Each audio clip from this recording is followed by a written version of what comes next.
வணக்கம் உறவுகளே, நண்பர்களே. இன்றைய அரசியல் மெஜாரிட்டி, பெரும்பான்மை. பெரும்பான்மை யார் யாருக்கு நிரூபிக்கணும்? மக்கள் நிரூபிச்சிட்டாங்க. மக்கள் பெரும்பான்மையை நிரூபிச்சிட்டாங்க. இதில் பெரும்பான்மையில் இருக்க எந்த கட்சியோ அந்த கட்சிக்கு பதவியை கொடுங்க. இல்லை, சட்டத்தில் 118 சீட்டு இருந்தால் தான் அந்த பெரும்பான்மையை காமிச்சாதான் அவங்களுக்கு பதவி கொடுக்க முடியும்னா ரீஎலெக்ஷன் வைங்க. இதில் பெரும்பான்மையை காமிக்கிறது இதை தான் மக்கள் தேர்ந்தெடுத்தாங்க. இவங்களுக்கு இவ்வளோ ஓட்டு, இவங்களுக்கு இவ்வளோ ஓட்டுன்னு விழுந்துச்சு. இதில் மறுபடியும் பெரும்பான்மை எல்லாம் பெரும்பான்மை எல்லாருக்குமே தெரியுமே. நீங்கள் யாருக்கிட்ட பெரும்பான்மையை நிரூபிக்க சொல்கிறீங்க?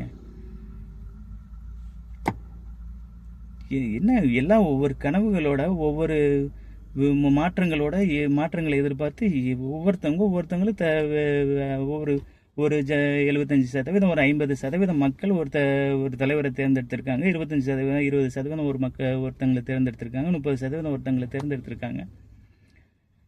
இதில் நீங்கள் பெரும்பான்மையை அவங்க நிரூபிச்சிட்டாங்க. என்ன யாருக்கு நிரூபிக்கணும்? சட்டத்தில் 118 மெஜாரிட்டி காமிக்க முடியல அப்படின்னா ரீஎலெக்ஷனை வச்சுட்டு போங்க. ரீஎலெக்ஷன் வைங்க. என்னங்க நடக்குதுங்க அரசியல்? அந்த கட்சியில் உள்ளவன் இந்த கட்சிக்கு தான், அவன் வேணான்னு இவனுக்கு ஓட்டு பார்த்தா இவன் அவனை கூட்டியாந்து இவன் சேர்த்துக்கிட்டு இருக்கிறான். அந்த டிஎம்கேல இத்தனை வருஷம் பயணம் பண்ணிக்கிட்டு இருந்த காங்கிரஸ் கட்சி, ஒரு கட்சி தோற்று போச்சுன்னா அவன் சீட்டுக்காகவும் பணத்துக்காகவும் இந்த கட்சிக்கு வரான். ஒரு கொள்கை இல்லை, கோட்பாடு இல்லை, ஒரு நேர்மை இல்லை. அந்த கட்சி இந்த கட்சியில் வந்து சேர்ந்து இந்த கட்சி என்னத்தை பெருசாக மக்களுக்கு செஞ்சிட போகுது? இது புரியலை. அது என்ன அரசியல்? இது அரசியல். இந்த அரசியல் மாற்றங்கள் நிறைய வரணுங்க.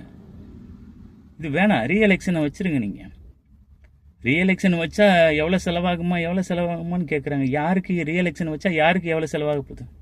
நம்ம நாட்டுக்கு செலவாகுமா? எலெக்ஷன் கமிஷன் எவ்வளோ செலவு பண்ணும்? இல்லை, எலெக்ஷன் கமிஷன் செலவு பண்ணுறதுக்கு கஷ்டப்படுதா? இல்லை மற்ற கட்சிகள் மறுபடியும் இனாம் கொடுக்கணும், தெரியாமல் நோட்டு கொடுக்கணும் அப்படின்னு மற்ற கட்சிகள் கஷ்டப்படுதா? ரீஎலெக்ஷன் வைக்க எவ்வளோங்க செலவாகும்? நம்ம தமிழ்நாட்டில் கிட்டத்தட்ட 7.5 கோடி மக்கள் இருக்காங்க. ஒரு தலைக்கு ₹1 கொடுத்தா ரீஎலெக்ஷன் வைக்க முடியுமா? நான் ₹100 தரேங்க. ஆனால் நேர்மையான இவிஎம் இல்லாத ஒரு எலெக்ஷனை இந்த எலெக்ஷன் கமிஷன் நடத்த முடியுமா? நான் தரேன். என்னோட உழைப்பு ஜிஎஸ்டி போக இன்னைக்கு பைசாவிலேருந்து ₹100 நான் தர்றேன். தலைக்கு ₹1 தமிழ்நாடு மக்கள் தருவாங்க. நேர்மையான ஒரு எலெக்ஷனை உங்களால் நடத்த முடியுமா? இவிஎம் இல்லாத நேர்மையான ஒரு எலெக்ஷனை நீங்கள் நடத்தினா மட்டும்தான் மக்கள் எதிர்பார்க்குற மக்கள் எதிர்பார்த்து ஓட்டு போட்ட யாரோ அவங்க தான் வருவாங்க. ரீஎலெக்ஷன் ட்ரை பண்ணுங்க. கவர்னர் அவர் வேலை எலெக்ஷன் முடிஞ்சு எத்தனை நாள் ஆச்சு? ரிசல்ட் எத்தனை நாள் ஆச்சு? புது தலைவர் வரமாட்டானாம். புதுசாக ஒரு மாற்றம் நடக்காதா? எதை மாற்றுவான்? எதை சரி பண்ணுவான்? எத்தனை இளைஞர்களுக்கு வேலை கிடைக்கும்? எத்தனை பேர் பசி பட்டினி போக்குவான்? இப்படி எவ்வளோ கனவுகளோட காத்திருக்கும் போது பெரும்பான்மை அப்படின்னு ஒரு விஷயத்தை வச்சுக்கிட்டு நீங்கள் இப்படி இழுக்கடிச்சிட்டு இந்த ஆளுநர் இன்னைக்கு அவரோட வேலையை அவர் ஆரம்பிச்சிட்டார். +2 ரிசல்ட் அவர் ரிலீஸ் பண்ணிட்டார். அடுத்து என்னவோ ஆளுநர் அவர் வேலையை அவர் பார்த்துட்டு இருப்பார். இதில் யார் முட்டாள்? ஓட்டு போட்ட மக்கள் முட்டாளா? மைய அழியலை. அதுக்குள்ள அரசியல்ல நான் ஓட்டு போட்டவன் யாருன்னே தெரியல. இவன் அவன் கூட சேர்றான், அவன் இவன் கூட சேர்றான், தலைவர் மாறுறான், தொண்டன் மாறுறான்.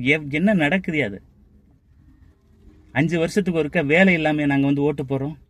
ஏதாவது ஒரு மாற்றம் வராதுன்னு தானே ஓட்டு போடுறோம். மாற்றங்கிற வார்த்தை என்ன தெரியுமா? ஒரு தலைவன் சரியில்லை, அவன் மக்கள் எதிர்பார்த்த ஆட்சியை கொடுக்க முடியல அப்படின்னு ஒரு வெறுப்பை 5 வருஷம் சகிச்சு பல்ல கடிச்சு வாழ்ந்து அந்த எலெக்ஷன் ஒரு நாளுக்கு போய் ஓட்ட போட்டு அந்த புது தலைவர் வந்துட மாட்டாருன்னு எவ்வளோ கனவுகளோட தான் அந்த வாழ்க்கையை ஓட்டிட்டு இருக்கிறாங்க. இதில் யார் என்ன பின்னாடி என்ன அரசியல் பண்ணுறீங்கன்னே தெரியல. கவர்னர் அவர்களே, இதை மெஜாரிட்டிங்கிற பேரில் நீங்கள் என்ன சொல்கிறது, பிடிக்காதவங்க கூட எல்லாம் சேர்த்து விடாதீங்க தயவு செய்து. டிஎம்கே ஏடிஎம்கே ஒன்று சேர்ந்து வந்தால் மெஜாரிட்டி காமிச்சா கொடுப்பேன்னு இது என்னங்க அரசியல்? இது மக்கள் முடிவு பண்ணியிருக்கிறாங்க. நீங்கள் யார் இடையில முடிவு பண்ணுறீங்க? நீங்கள் உங்களோட வேலை மெஜாரிட்டியை காமிக்க முடியலையா? ரீஎலெக்ஷனை வைக்கிறதுக்கு என்ன இதுவோ அதை நீங்கள் பண்ணுங்க. அதை விட்டுட்டு மெஜாரிட்டியை காமிக்கணும்னு அவங்க கூட வந்தால் தான் நான் இத்தனை ஓட்டோட சீட்டோட வந்தால் தான் நான் காமிப்புங்கிறதுல என்ன ஒன்றுமே புரியலை. மெஜாரிட்டியை மக்கள் காமிச்சிட்டாங்க. இதுதான் மக்களோட முடிவே. மக்கள் முடிவை ஏன் நீங்கெல்லாம் மாத்துறீங்க? அப்படி என்ன அரசியல் எது? மெஜாரிட்டி இல்லையா? தயவு செய்து ரீஎலெக்ஷன் வைங்க.